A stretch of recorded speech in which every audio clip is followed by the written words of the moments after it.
Live from Paris, the 1997 French Open Championship, presented by Perrier. It's 3 o'clock in the afternoon in the capital of France. Sunny, temperatures in the 80s, some showers predicted. As you look down in center court, Stade Roland Garros, we welcome you to the men's finals of the 1997 French Open Championships. It's the culmination of 2 weeks that belong to the underdog, the long shot, the unexpected. And so it is in this finals matchup as Gustavo Kuerten, unseeded, meets the number 16th seed, RG Bruguera. This crowd settling in, waiting for the finalists to appear. This has been one of the most interesting and most unusual Grand Slam championships in history as we look at the Coupe de Musketeers, named after the famed French four musketeers, the great players of the 1920s. And now here they come, the 2-time French Open champion, RG Bruguera. He won as a 22-year-old here 4 years ago, followed by a man that has introduced himself to the tennis world, Gustavo Kuerten. They come down the stairs from the locker room, and now for the first time, this crowd of over 16,000 acknowledges these 2 outstanding young players. Bruguera from Barcelona, and the colorful giant killer, the 20-year-old Kuerten. No matter the winner, the French Open this year has been wide open. Out of the underdog confusion that has ruled the men's side of this French Open comes the thriller from Brazil, 66th in the world, Gustavo Kuerten. This French championship has been Kuerten's blue and gold carnival. He's beaten former champions Thomas Muster and Yevgeny Kafelnikov. Now it's samba time on Court Central. His opponent, the 16th seed clay court master RG Bruguera, the only seeded player to make it past the quarterfinals this year. The 2-time French Open champion has fallen on hard times the last 3 years, but today the fiery Spaniard and his family return to the finals on the terre battue. And bonjour, and welcome to this great city, Dick Enberg, along with John McEnroe. A championship hard to figure, and of course for many Americans this has always been a difficult one. A bummer event. Don't bring up any years. No, no, but a lot of great American players have not won this event. RG Bruguera has twice, the winner of this Grand Slam event, and yet he was the 7th ranked Spaniard to come into Paris for this championship. They forgot about Sergio. They talked about Moya, they talked about Costa, they talked about Creator, who I thought was going to do extremely well but choked, but they forgot about this guy, and they shouldn't have, because of all those Spaniards, he's the toughest on this service, and improving this year, he still is. All right, how do you beat him? Well, you know, he's extremely quick. He's extremely mobile around the court. His touch is underrated. He's had a fairly easy draw, though, so this could be a test for him. Kuerten has had the far tougher draw, the bigger wins. Kuerten probably has more confidence coming into this match than Bruguera does today. Well, Kuerten, who had a losing record prior to Roland Garros, and then what a difference a couple of weeks make for a 20-year-old kid. Well, he was playing in Hamburg a few weeks before. Instead of going to Rome, which is the next term, he went back to Brazil to play a small event, won that event, built some confidence, and now you see what's taken place since the French Open. Totally turned around his career a lot. Talked about Kuerten earlier in the year. We saw him in Davis Cup against the United States. But now he's fulfilling that potential that people have talked about. He arrived here as a 66th ranked relative unknown, and now he'll move into the top 20 world rankings among the men, and he has defeated 4 men in this championship ranked in the top 23 in the world, and 2 of them former champions of the French Open. Gustavo Kuerten, still the underdog against 16th seed RG Bruguera. Opening serve coming up. And we're back on the red clay of Roland Garros. Kuerten and Bruguera warming up. A look at the 2-time 26-year-old champion of France from Barcelona. Lanky and deceptively quick, and even in his serving technique. He kind of lulls you and then he'll snap an ace on you. Well, Dick, he's got a poor second serve, but a pretty good first one, like you pointed out. He's looking to win some free points. Pretty good record. His ranking at the beginning of the year was 81 in the world. Look at his early round results. Lost a 6-0 set first round. A couple easy wins in the second and third round. Van Schleppingem and Norman. Then Michael Chang was a big win for him, setting a break down in the 4th round. Arazi, extremely talented player from Morocco, in 4 as well.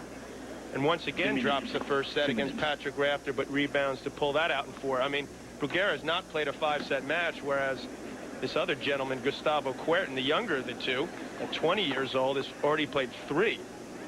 Ranked 66, as we've said. He's an inch taller than Bruguera from Florianopolis. That's on the southeast coast of Brazil.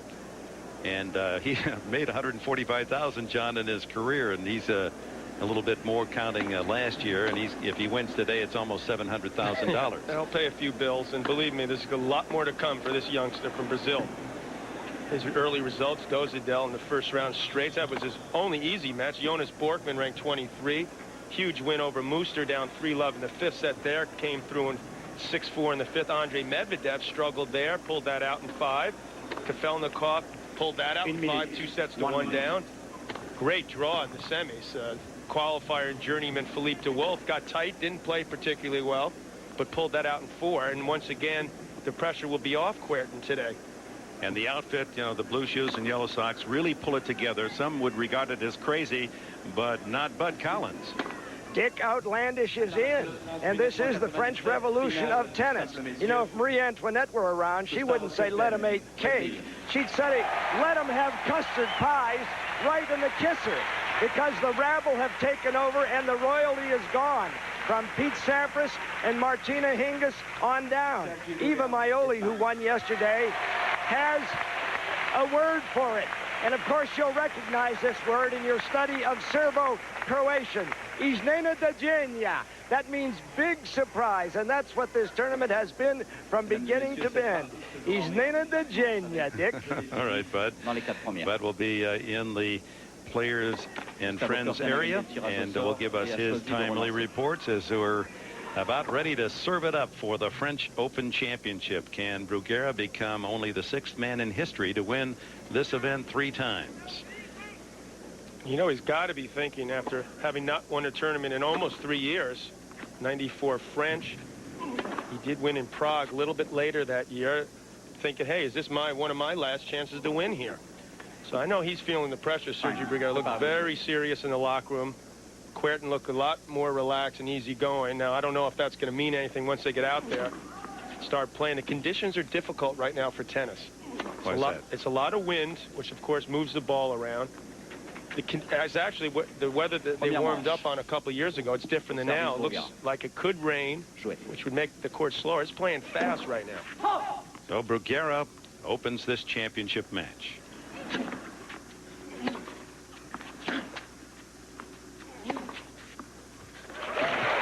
Surprise Sergi there, going back to the 4. You're not going to see a lot of that. Sergi being that surprised, but we're just starting off.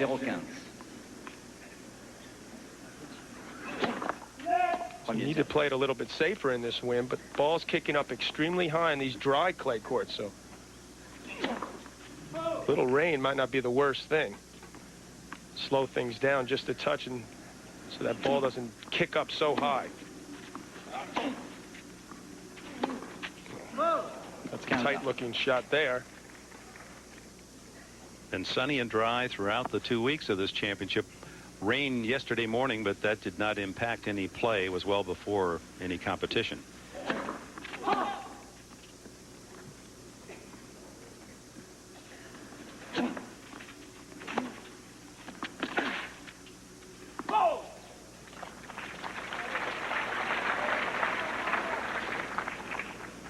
A visitor to Paris for the first time would have thought they were in Southern California. The weather's been dry and magnificent for the 2 weeks.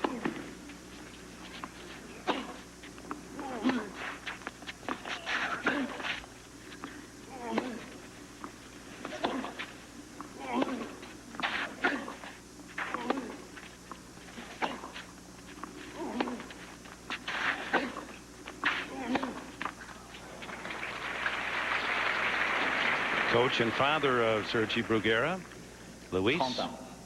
He's been a familiar face in the 2 champion years of Bruguera, 93 and 94, when he beat Courier in the finals and then repeated against Berasategui. Caught the line there. Sergi's looking. He's not wasting any time, Dick. Get right into it. The problem there is Kuerten was watching him as well, so didn't go after that ball early enough. Should have put that volley away. Would have had a chance for a break point. You can't give Bruguera a chance like that.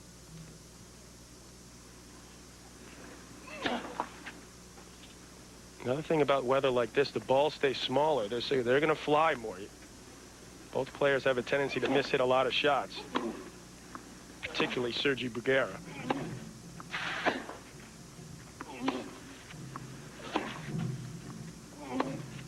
That's why Bruguera holds. We're underway for the 1997 French Open Championship. Welcome back. Three former French Open champions. Ilian Nastasi on the left, in the middle, Guillermo Vilas. He won in '77, and the all-time men's champion, six-time winner Bjorn Borg. Vilas and Borg will be involved in the trophy presentation after the match. Must have been a late night for those three, wearing shades. No sun at the moment.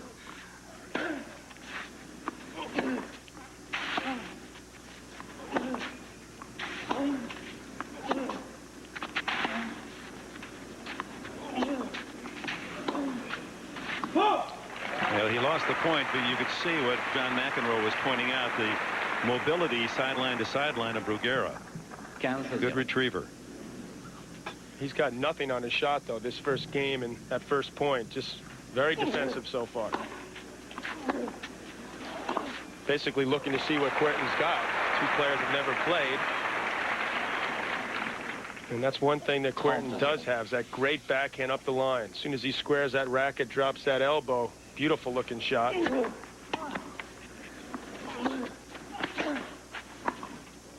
players have a surprisingly good touch for clay court specialists. Bruguera once again has no plans to play Wimbledon, but Gustavo Kuerten will be there.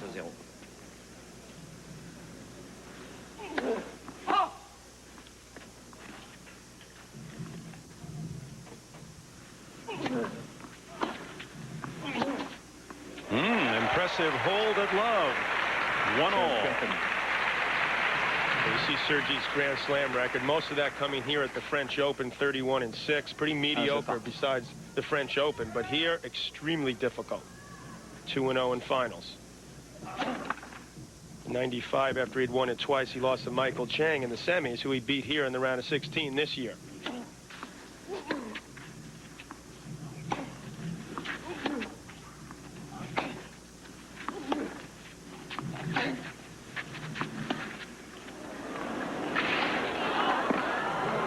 It's an easy put away for Bruguera. Bruguera, the gentleman there, not going after Kuerten.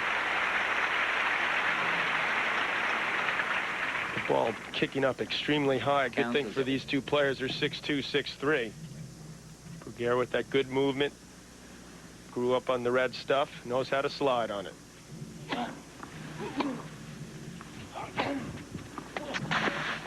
Another thing that he does it probably better than anyone is backpedal on the surface, which you don't really pay attention. Watch that throughout this match. Gets himself in position. You don't see that often in tennis, people going backwards. But Sergi does it probably more than anyone. But it looked like it was going to go long. Instead, it dropped wide. Point for Bruguera nonetheless. That was an example of that sneaky first serve. You know, the big boost for him if he can win some free points off that first serve. And Kuerten's not looking to attack the second, it appears. There's one of those miss hits, 40-15. 40-15. Kuerten's coach. Larry Passos. Larry. The guy's had a grin on his face for about 12 days in the locker room. It has not come off. They sleep at night, they're smiling. I don't think people realize, certainly in America, how huge this is for Brazilian tennis. They love sports down there. Obviously, they have had tremendous success in the past with soccer. But this is the first player they've ever had on the men's side to reach a Grand Slam final. Yeah, he's going to ignite total interest for a whole country in the sport of tennis.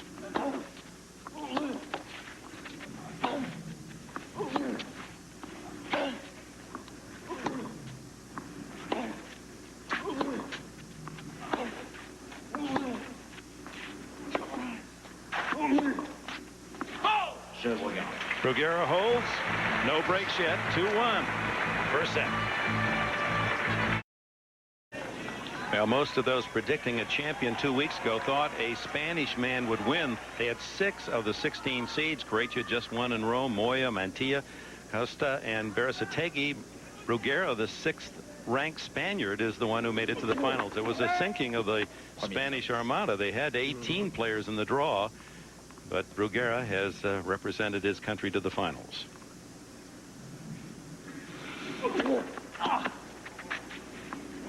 If you had asked the players, however, in the locker room, they would have talked more about Bruguera than they would have talked about a Mantilla or Berasategui, although Alberto did get to the finals here one year where he was dominated by Sergi. You liked Croatia, though, didn't you, come in? I like Croatia. I like Croatia's draw, but he just did the old chokeola.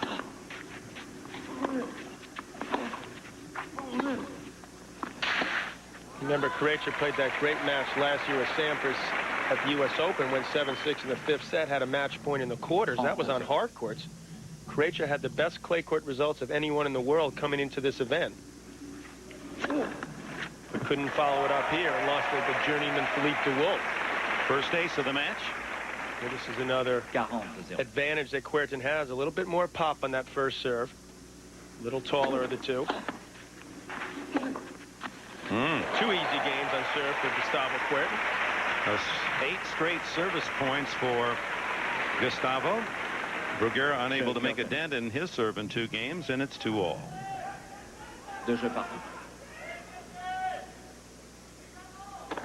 I think all the talk about Moya and Croatia helped Bruguera. His focus wasn't on him at all until he beat Chang.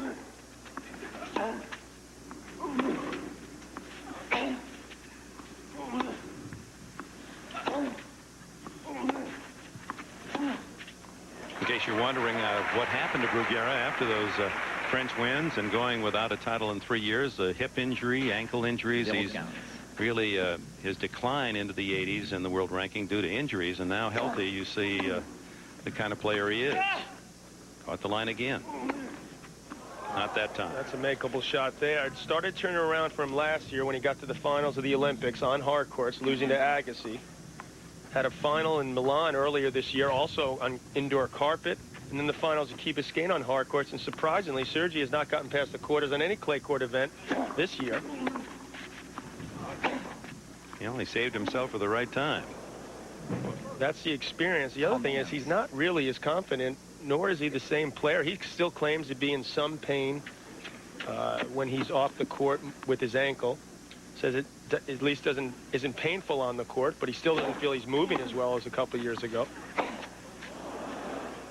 Each man trading a miss hit to 30-all at 2-all in the opening set. His grip so far off to the west, he has to hit heavy amounts of topspin. You're not going to see a flat forehand from Bruguera. Either chips it or hits heavy topspin.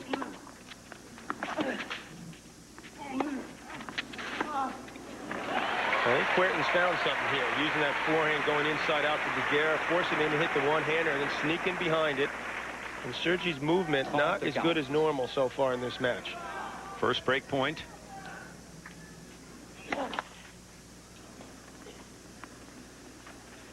Wait, please.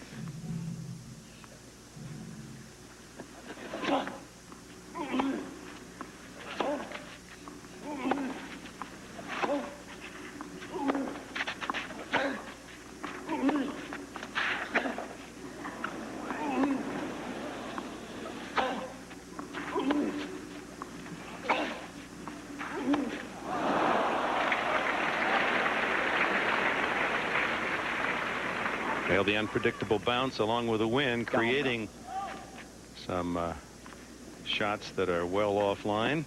As well as allowing himself to play into Bruguera's rhythm. You were pointing out earlier, lulling him to sleep.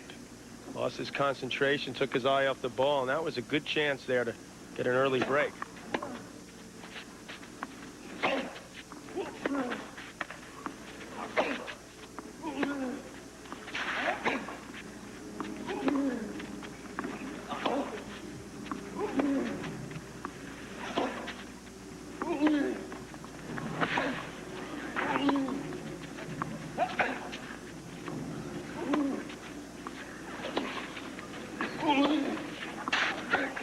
This is the type of points we expected. Kuerten putting a little bit more stick on those ground strokes, causing the error there. Another chance for a break point. He claimed to be feeling no ill effects as we see that miss hit from Sergi Bruguera from the previous 5-set matches. Says he feels fine. I said, make it about 4.5-hour match for us, all right? And we're on 5 hours live. That would work out just right for the presentation of the trophy. The French crowd waiting to find their favorite to cheer. Pockets of Brazilians and Spanish fans. And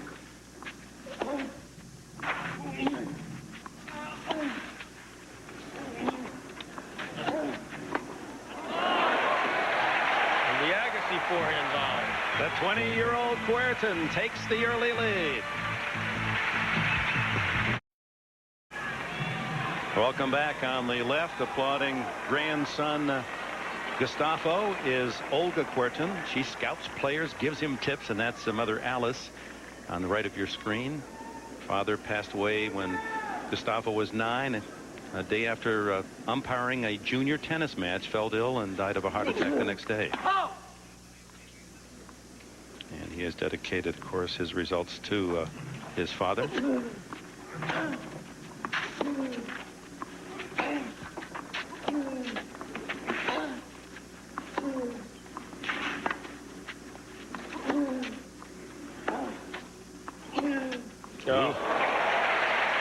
You cannot play a clay court point better than he just played it. He's standing closer to the baseline than Bruguera is, so it forces him to take the ball earlier, but his timing exquisite there. Inside out winner.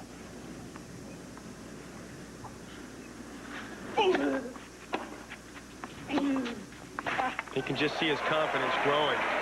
That's about the 4th time he's hit the baseline.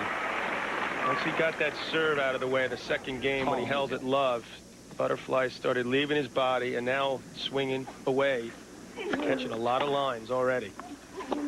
That's the first point against this serve that Bruguera has, and it came on the unforced backhand. 10 straight service points racked up by the young Brazilian. 30-15.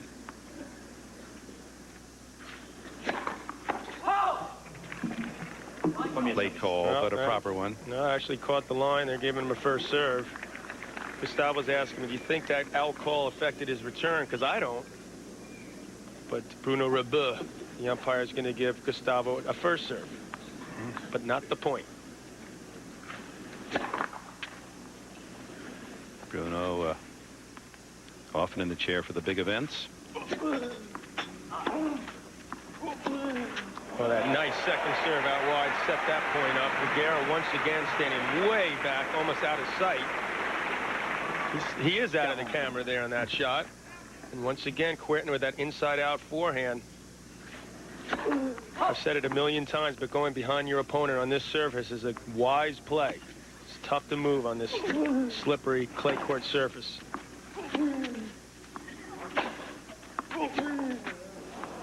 A little loose on that forehand. Ball kicking up quite high. Tough to handle, a lot tougher than it looks. He's won here before, John. He won 3 years ago the junior doubles at Roland Garros, so he was familiar with the territory and a winner's circle. Well, I won the junior singles here 20 years ago, and it didn't help me in the men's. So well, you got all the way to the final. Had to throw in my one win here.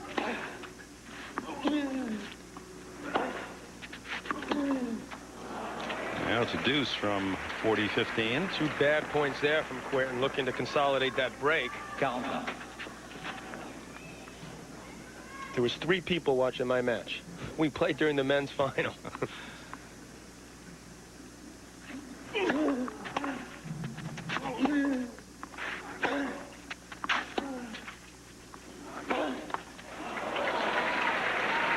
Another game point and a 4-2 lead for Kuerten.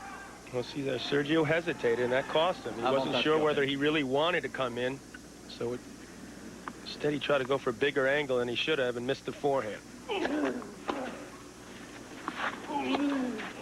saw Bruguera moved, hit to the open court, 4-2. Well, Kuerten beat Kotelnikov, the defending champion, the 3rd seed, beat Mooster. Many thought he might win it. He was the 5th seed. Medvedev 20th in the world, and Bjorkman 23rd in the world. So he had a rough road and showed a lot of poise and character, pulling out matches deep into a fifth set when he was down. The good news for him is Muster wasn't playing with a lot of confidence. Kafelnikov is coming off an injury. Bjorkman's not a natural clay court player. Medvedev has been trying to work his way back into form after struggling the last couple of years with injuries himself. So he took advantage of the situation. Still a lot tougher draw than Bruguera had.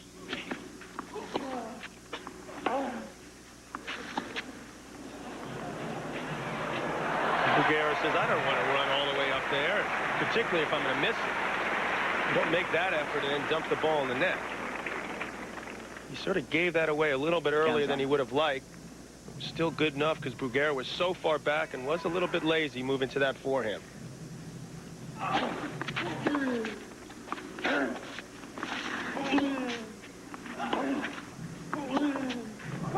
Just wide there.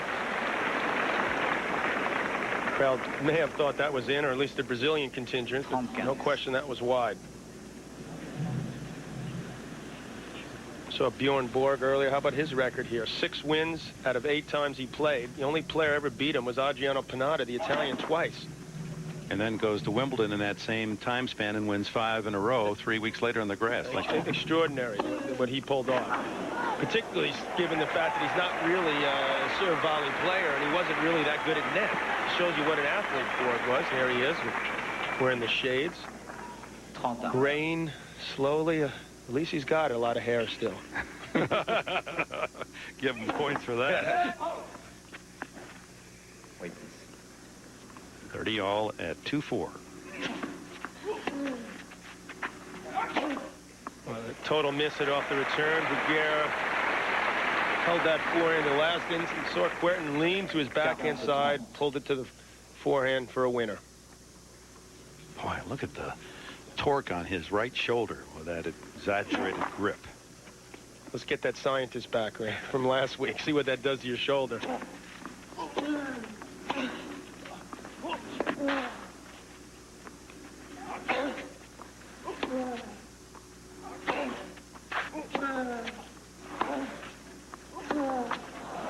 Bruguera holds. Kuerten leads 4-3 first set. Oh, speaking of those wondrous years when men had air. Mary Carrillo and John McEnroe teamed up to win the mixed juniors here 20 years ago. See that huge trophy we got? That and a couple sandwiches, and that was what we got for winning the mix. Kuerten comes out with a big serve, leading 4-3 here in the opening set. New balls help there, a little more zip on the serve.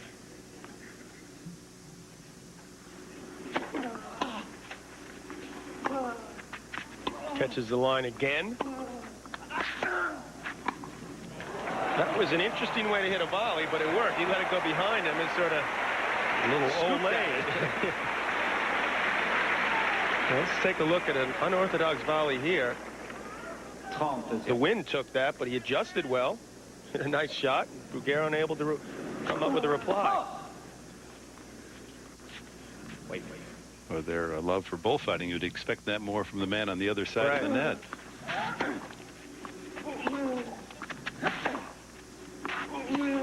Well, he wanted that.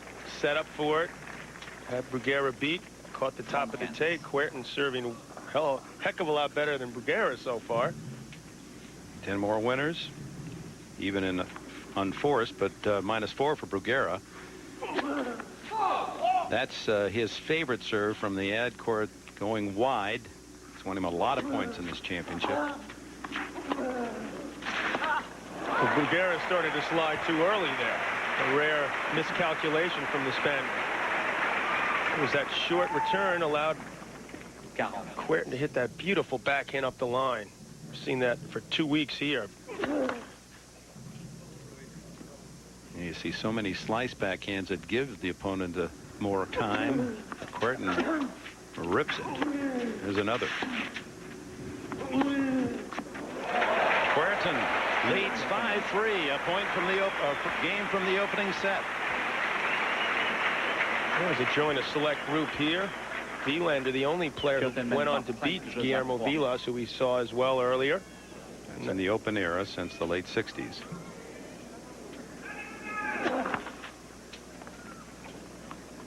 I just hope this guy is no flash in the pan. He has the talent to be around and be excellent for the sport. And he's a nice young man. He seems very popular. The Davis Cup coach in Brazil said that he really was the spirit, the personality. So positive. He sings during practices. It's a good joke. Popular in the locker room. He's just what the sport needs. I understand that after he won the semifinal match, he stayed there 3 hours. He was interviewed by every country, every microphone. He answered them all. He was still in there when the second match, when Bruguera won, concluded.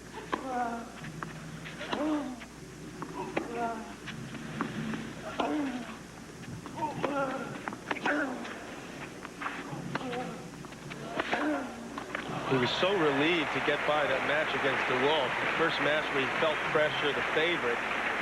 And he just says, I'm going to enjoy every minute of this. And look at the smile on his face. He says, things are going my way here. And I think he plays with an invisible Walkman. There's kind of that rhythm, that bounce. It's kind of loose Brazilian.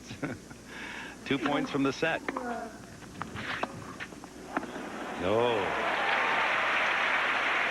Sergi has that good underrated touch. Showed it there. The first serve setting up the short return.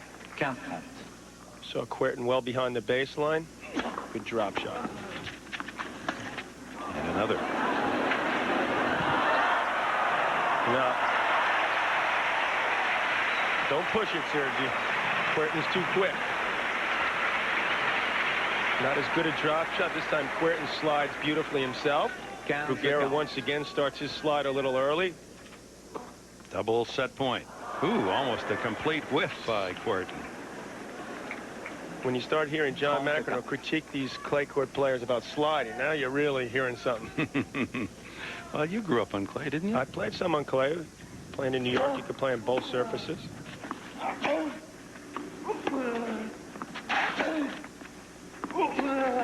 Oh, Gustavo Kuerten. If you didn't know him, now you know. He has the opening set.